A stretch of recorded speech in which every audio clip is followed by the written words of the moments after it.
I've only been to one kava bar one time. I had a show there, and then for some reason, instead of normal people, they go, "Hey, cheers, let's drink this." For some reason, they go, "Boo, boo, boo, boo," and then everyone in the bar starts doing it. And the first time I saw that, I was like, "Wow, that's gay." I've said this earlier. I still mean it in September. This will be our 4th year doing this show here consistently every Tuesday. Yeah, it's a pretty amazing feat. Go look at all the other open mics around here that has closed down since, while we're still thriving here at Overtime. We've been doing it for over 3.5 years now. This is the gentleman who had the idea about this whole thing to enjoy for you guys. Give it up for my man Lunchbox, everybody.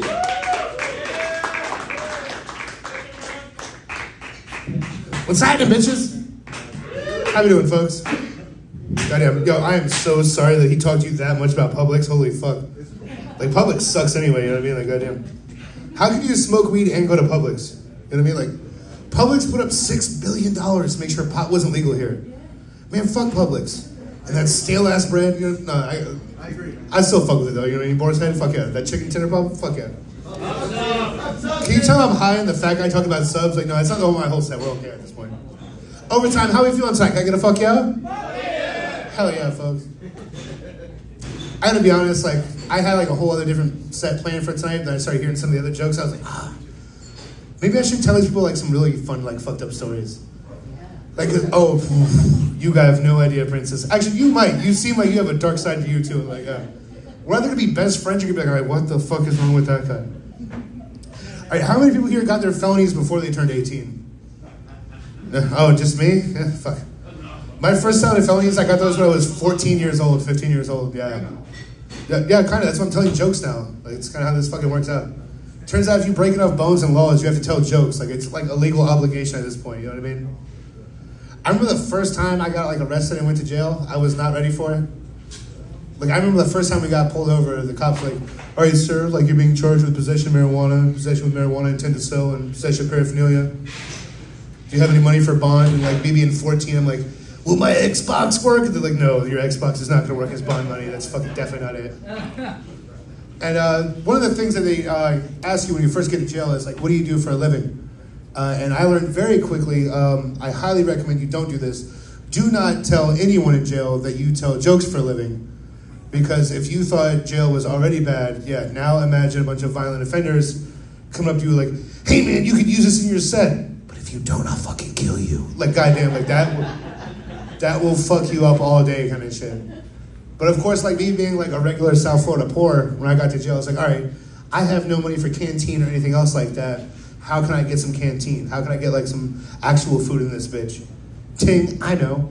I'll do a comedy show in my jail pod and charge people chips and soups. Yeah, the people who are laughing have been to jail before and they know that is not the best idea in the fucking world at all. Because step one, you can't really force that shit. You were in a jail cell. People are going to listen to that bitch one way or another.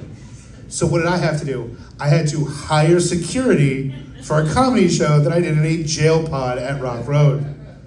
Yeah, and that pretty much consists of, okay, who in here has the most violent charge? Okay, you and you. Dope. Hey guys, I'll give you guys 2 packs of ramen if you guys make sure anyone who didn't put up ramen doesn't watch this show. They're like, fuck yeah, we got you, Box. I'm like, I don't like how excited you were for that. That's very fucked up right now. And doing a comedy show in a jail is actually not even like the worst comedy show I've even done either. You know what I mean? Because like people in there, like everyone's bored, like they all want to laugh, but the fucked up roast jokes I do in jail, yeah, don't fucking do those in jail. I learned that one very quickly too. Like, you would think everyone in jail would have like a good sense of humor. No, not in the slightest fucking goddamn bit, like at all. And that was just when I was doing juvie shit, but we will get back to that another time. Like, one of the stories I was wanting to tell y'all tonight, like, did anyone here, like, when they were growing up, used to, like, go to house parties a lot? Round of applause? Yeah. Does anyone here, like, miss those house party days? Like, before there was, like, social media and shit that can get you in trouble? Like, you could really just fuck off and have, like, the time of your life, and, like, it really didn't matter. Like, I remember, like, I got off probation for the first time, and I was like, all right, cool. I got the house to myself for 2 weeks. I'm gonna have me, like, a nice little spring break party. Let's go ahead and do this shit. And I forgot that too many people fucking know me. And everyone told everyone, and it was like Project X, but South Florida white trash version of it. You're laughing, but you don't understand the pain that I went through in this one. It's a fuck you. Like, before the party even started, this is like 7 o'clock at night. Like the sun is still going down and there's already like 15, 20 people at my house. And a buddy of mine, who he doesn't drive cars, but he had one that night. I don't know why he had one. He goes, Box, I'll be right back. I'm gonna go pick up homegrown some weed. I'm like, fuck yeah, man. A party is always better with more homegrown and more weed. And then he left. And then we did not hear from him for like another 6 months. Right the fuck off, Rip. But immediately I forgot that he even left anyway. Because the moment he left, I had an army of fucking people in this goddamn town. People who I've never met a day in my fucking life show up over at my house party. And we're having a damn good time. Like this before people like snitched and shit like that. You had like cameras that have proof and everything. So it was fantastic.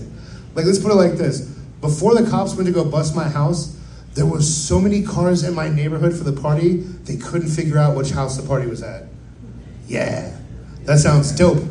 Until you are the house owner and have to deal with what the fuck happens when they figure out what house that party is at. Yeah, fuck you for laughing. That was hilarious as fuck for a little bit. I thought it was kind of crazy because like I had about like 40 to 50 very underage people all drinking in my house and shit like that. Every room of the house. It was hilarious at the time. And then you heard the one thing you don't want to hear at a party ever. Cops! Yeah, fucking holy shit. It looked like that scene from World War Z. Like everyone just scrambling around like fucking immediate zombies just hauling ass out of every direction. I had 6 parts of my fence get knocked down from people trying to jump over my fence at the same time. And that was about half the party that left. The other half got stuck inside of the house with me when the cops come. And of course, what does everyone do when the cops bust the party? Shh, be quiet. They'll go away. I'm thinking to myself, there's 50 cars outside of my house and half of them are in my yard. I'm pretty sure they're not fucking leaving right now. Everyone's like, yo, if we're quiet, they're gonna go away. I'm like, guys, tough shit. I know what's happening next. This is not it. I heard them open my garage door from outside. I'm like, oh, that's not good. That's not good. Because we were doing a beer pong contest in the garage. And the garage definitely smelled like a brewery.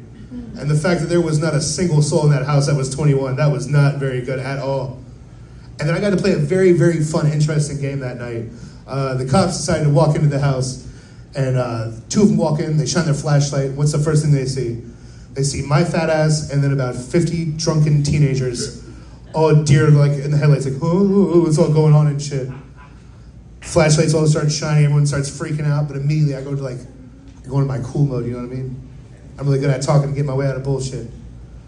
The cop goes, all right, whose house is it? And everyone immediately in unison, Box. I'm like, fucking snitches, Jesus Christ, like why is this happening right now? And then the cops goes, who's Box? I'm like, well, wait a minute, I might have a chance here. Like, we might be good at this point, this is cool. Then I realized, wait a minute, if I don't claim this house, these cops are gonna go through this house, and that's the last thing I need them to fucking do right now. I go, yeah, that's me. He goes, cool. You're gonna be charged with an open house party. I'm like, nope, you can't actually do that. Because every single person here was invited. No one is paying attention to what I've been saying so far. I said there was 50 drunken teenagers over at my house that I did not fucking know. And the cops decided to pull me on my bullshit very quickly that night.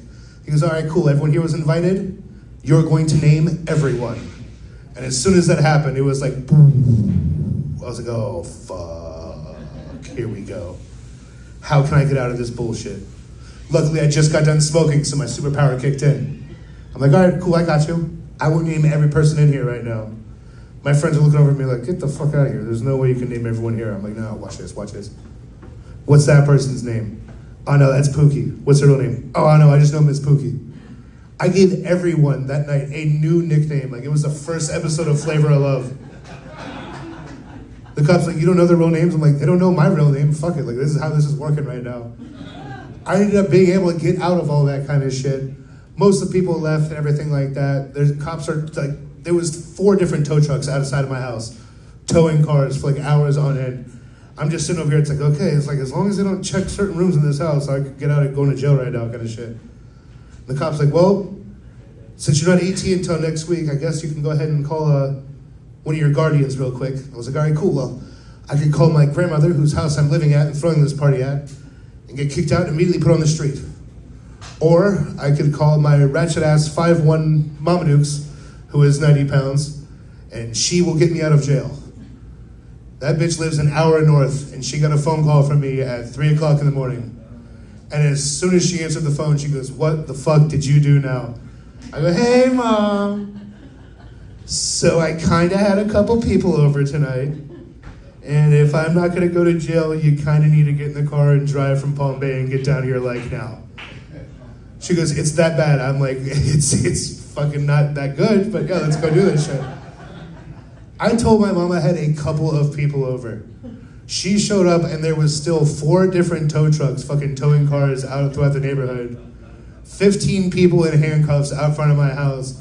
And I'm just sitting up there like at the top of my driveway like, so did anyone catch my dog that got out? Like when the fence got knocked down kind of shit? And I hear one of the cops go, "Was it a golden retriever?" I'm like, "What, did you find another fucking dog?" Like, no, if you found a dog in the neighborhood, yeah, it's mine. He goes, "Is it this dog?" And then like I see my dog turn around the corner, my dog looks at me, but like, you know how dogs are usually excited when they see you? They're like, oh, so happy. Not this time. No, not this time at all. Like, the dog looked at me like she knew I fucked up. Like, I got shame from a dog. It's like, dude, you lick your own ass. You can't give me shame. This is kind of fucked up right now. Fucking cop comes over. He's like, "All right, man, listen, you have like another 10 minutes right now before we're taking you down to jail. And like, we ran your name. We see you've been there before." I'm like, "Oh, yeah, haha. I really hope Mom doesn't run into traffic kind of shit like that." For those of you guys who don't know, like, I understand what I look like. Like, I'm a very big dude. I've been like this for like ever. My mom is like 5 foot tall, maybe 90 pounds. Like, if she's holding rocks kind of shit like that. Like, it does not look like I came from her in the slightest bit. Like, I feel bad for the damage I did on the way out. I had to have fucked up something, you know what I mean? And I just remember, like, because I'm still very high when this happened. I see my mom's car pulling up down the street. I'm like, all right, cool, awesome. And I just see her face before she gets out of the car. She looks around at everything and then looks at me and goes, "What the fuck?" I'm like, just like, please, anything, just please. It's like, I just got off probation 2 weeks ago. Like, let's not go back to jail right now kind of shit. My mom gets out of the car, walks up to the cops and goes, "Who let all these people at my fucking house?" And immediately tries to sabotage me. I'm like, "Oh, you bitch. Oh, you bitch." I'm like, no, that's my mom. That's my mom. She goes, "I don't know this person. How did they get into my house?" I'm like, "Hey, really love that you're getting into doing comedy right now. Now is not the time for it." The cops go, "Okay, Mr. Wolf, stand up, put your hands behind your back." And right before they put handcuffs on me, my mom goes, No, that's fine. That's fine. Like, I just had to go ahead and ruin his life a little bit kind of shit. The cops go ahead and give her a stern talking to, which didn't fucking work. Gave me a stern talking to, which clearly didn't fucking work. They all left. Now there's me, my mom, and 2 people who are stuck over at my house over there. We're all like, "Oh, wow. That was almost like really bad." That was like, I really thought I was gonna go to jail. Like, there was about 100 people over at my house. 10 people went to jail. It's like, all right, cool, that's not bad odds. And then I heard people climbing down off of my fucking roof. Yeah, the entire time while we're going through this whole gauntlet of people being arrested, there was a handful of people who thought it was a great idea to go hide on top of my fucking roof. And Buddy was up there actually like getting some video on his bullshit ass little Sprint phone. Yeah, you want to see something funny? Watch someone get tased on a Sprint phone. That's fucking hilarious as fuck. Because every party you went to back at a certain time, there was always that one kid who was like, "Oh, I'm going to be in the military, so they're not going to arrest me." It's like, no, bitch, they're definitely going to fuck with you like way more than what you think it is. And the whole time this is happening, I'm trying to keep a straight face while like I hear drunken teenagers on my roof. And then I got text on my phone, "There's people hiding in my shed in my backyard too right now." I'm like, Jesus Christ, like, I'm like Anne Frank for white trash teenagers right now. This is fucking insane. Like, the diary they would have written just would have been like Urban Dictionary slurs. That's the only thing it would have been for it. I thought it was hilarious as fuck. But the whole thing that made me laugh the most was Buddy, who was there at the start of the night, who had a car, who never drives and disappeared. Yeah, we finally figured out what happened to him. Because that's how the party got busted. It turns out after he left, he immediately only got 2 streets from my house before a cop was going to pull him over. He doesn't have a license or a car in his name. So he did what every ratchet person in South Florida does. Floor it.